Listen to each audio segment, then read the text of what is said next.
găsit tuturor! Vrei să știi cum poți evita dezamăgirea în dragoste? Cunoscând natura semnelor zodiacale, vei putea cunoaște gradul de potrivire între două persoane. Amintește-ți că compatibilitatea nu înseamnă similaritate.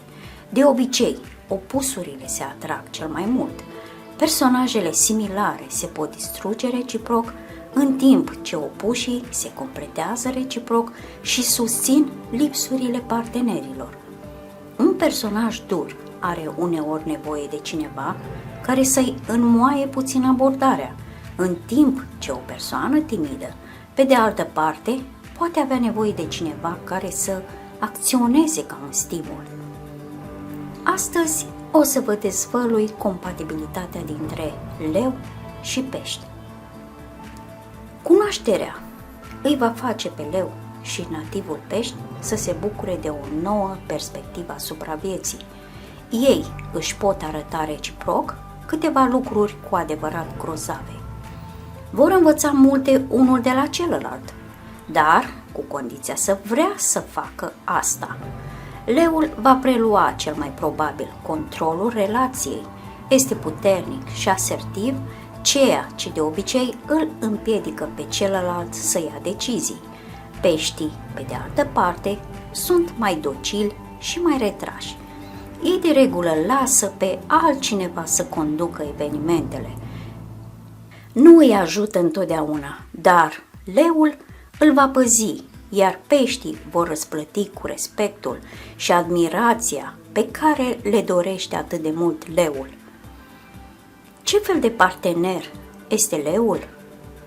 Natura aprinsă a nativului Leu înseamnă că nu se grăbește să se căsătorească. El preferă mult mai mult să se concentreze pe experiența plăcerii, călătoria, viața de noapte și întâlnirea cu oameni fascinanți. Leul amână căsătoria și întemeierea familiei. El vrea mai întâi să se bucure de viață. Excepția poate fi atunci când întâlnește pe cineva cu adevărat uimitor, cu care va vrea să-și petreacă viața imediat. Într-un astfel de caz, el nu va întârzia să stea în fața altarului. Leul este foarte amoros din fire. Îl poți fermeca cu ușurință, mai ales dacă aude o grămadă fermecătoare de complimente la adresa sa. Nu vrea să obosească în relație, așa că toate dificultățile îl sperie. El nu se comportă ca mândru rege al junglei, ci mai degrabă ca o gazelă care scapă de la un prădător. Ce fel de parteneri sunt peștii? Peștii sunt foarte romantici, iar dragostea este cea mai mare valoare a lor în viață. În vise, ei se văd într-un alai de nuntă cu un suflet pereche care este întruchiparea viselor cele mai interioare. Conexiunea emoțională cu acest vis face uneori dificilă găsirea iubirii în lumea reală a peștilor. Cu toate acestea, dacă încearcă puțin, cu siguranță va câștiga dragostea pentru o viață. Este un lucru bun. Peștii nu renunță niciodată la chestiuni de dragoste, pentru că, de obicei, trec printr-o mulțime de relații eșuate înainte de a găsi persoana destinată lor. De fiecare dată când relația lor se rupe, plâng unul după celălalt pentru o vreme și apoi continuă să caute. Și în cele din urmă o găsesc. Peștii realizează aproape întotdeauna acest vis cel mai mare.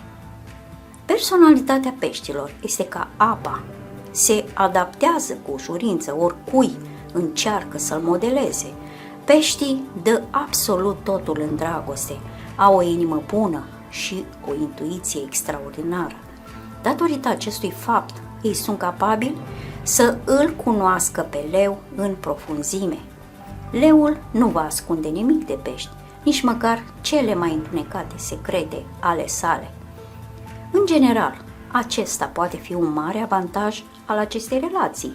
Leul nu trebuie să pretindă nimic în fața peștilor. Încă de la începutul relației, el se poate comporta direct și deschis. Oricum nu-i va putea păcăli pe pești, deci se poate dovedi că acești doi au o influență pozitivă unul asupra celuilalt. Leul va deveni mai puțin egoist, iar peștii vor deveni mai puțin timizi. Din păcate, aspectele pozitive se termină aici. Peștii sunt un semn de apă, iar leul este un semn de foc. Deci, nu va fi surprinzător să aflăm că aceste două zodii se potrivesc ca focul și apa. Relația lor este o provocare extrem de dificilă. Amândoi vor trebui să învețe multe unul de la celălalt pentru a crea o familie fericită și poate, în cele mai multe cazuri, se va dovedi a fi o sarcină copleșitoare. Leul va cere cu siguranță admirație de la pești, dar poate că nici măcar nu îl va observa. Peștii sunt cei mai mari visători ai zodiacului. Ei trebuie să fie scoși afară din lumea interioară aproape cu forța. Dacă nu au un partener suficient de hotărât, probabil că se vor pierde în propria lor lume. Partea bună este că leul este de obicei prea autoconcentrat pentru a avea grijă de pești suficient. Personalitatea puternică a leului poate speria peștii. Se creează apoi o relație destul de complicată, care în timp se poate transforma într-un adevărat coșmar. Viața de zi cu zi a acestor doi se va echilibra între dragoste și frică cu ură. Amândoi vor visa la o viață diferită cu altcineva. Acest lucru se datorează faptului că operează la diferite niveluri emoționale. Leul este deschis și astfel își exprimă sentimentele, în timp ce peștii sunt introvertiți și cu siguranță se vor simți copleșiți. Femeia leu și bărbatul pești. Atât femeia leu cât și bărbatul pești au gusturi destul de extravagante, dar asta din păcate nu le va ajuta în dragoste. La început se pot simți interesați unul de celălalt, dar este puțin probabil ca bărbatul pești să vrea să se căsătorească cu femeia leu. Pur și simplu nu este sufletul său pereche. Orice crede despre această relație, un lucru este sigur: nu va dura mult. Câteva întâlniri, nopți îmbătătoare și atât. Femeia leu și bărbatul pești se obosesc rapid unul pe altul și chiar dezvoltă o aversiune sinceră unul față de celălalt.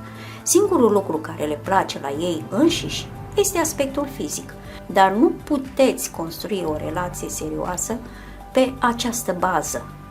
Femeia leu este mereu în mișcare, îi plac ideile noi care o ajută să-și atingă obiectivele pe care le va putea arăta celorlalți. Bărbatul pești, pe de altă parte, nu va putea înțelege de ce ea se bazează atât de mult pe oamenii din jur. Comportamentul ei nu îi se potrivește deloc. În loc să meargă în oraș, bărbatul pești preferă să petreacă timpul liber acasă, bucurându-se de spațiul său personal. Este greu pentru acești doi să găsească un limbaj comun. Femeia leu este mai mult o minte analitică, iar bărbatul pești este mai emoțional și mai sufletesc. Femeia pești și bărbatul leu. Femeia pești este mult mai vulnerabilă și va avea nevoie de mult sprijin emoțional înainte de a ieși din coajă. Nu este ușor să-i câștigi inima. Bărbatul leu poate lua acest fapt ca pe o provocare și va începe cu bucurie să o ridice. Cu toate acestea, dacă vânătoarea durează prea mult, ceea ce probabil o va face, va renunța și va căuta un alt partener. Comunicarea dintre cele două zodii este dublă, dar asta nu este o veste bună. Ei bine, amândoi par să nu vorbească despre nimic. Ceea ce încearcă să transmită bărbatul leu nu ajunge la conștiința partenerei. Între timp, cuvintele femeii pești răsună de obicei la urechile bărbatului leu ca nuca în perete. Poate fi foarte dificil pentru o femeie pești să înțeleagă beneficiile de a avea lucruri materiale sau bani. Nu îi pasă deloc de asta, găsește valoarea în lucrurile intangibile și, prin urmare, îl poate irita foarte mult pe bărbatul leu. În cele din urmă, ambii vor fi enervați de relația lor neștiind cu adevărat ce se poate face pentru a vindeca situația. Femeia pești are cu totul alte dorințe decât bărbatul leu. Amândoi urmăresc obiective atât de îndepărtate, încât este imposibil să găsească o cale comună. Peștii îl poate duce pe leu în locuri misterioase. Îi vor prezenta astfel de elemente de realitate la care nu visase niciodată. Dacă ar vrea doar să-și deschidă mintea la tot ceea ce peștii are de oferit, relația ar putea funcționa. Teoretic, orice este posibil. Chiar și acești doi ar putea comunica. Amândoi au suflete artistice, deci există un fir de înțelegere. Problema este că mintea lor funcționează pe frecvențe complet diferite. Este ca și cum un om ar fi trebuit să comunice cu un străin. Este posibil, dar dacă diferențele se dovedesc ar fi prea mari, totul se va termina în eșec. Puncte forte ale relației. Atât leul cât și peștii sunt oameni generoși. Sunt fericiți să-i ajute pe ceilalți. Prin urmare, împreună pot face multe pentru lume. Sunt destul de entuziasmați de viață, așa că pot construi ceva cu adevărat frumos, deși destul de fragil. Puncte slabe ale relației. Leul este adesea impulsiv și egoist, ceea ce distruge efectiv sentimentul de securitate al peștilor. Regele junglei scade constant stima de sine a peștilor. Va fi o luptă constantă pentru ei să-și păstreze identitatea. Oportunități de relaționare. Ambii văd ce este mai bun. Prin urmare, relația lor se poate dovedi a fi foarte stimulantă și poate duce la experiențe interesante. Amenințări legate de relații. Partenerii au adesea probleme la a ajunge la extreme. Leul este egocentric, iar peștii sunt suprasensibili. În plus, cei doi se luptă constant între diferite moduri de a vedea lumea. Leul își ține picioarele ferm pe pământ, iar peștii plutesc în nori.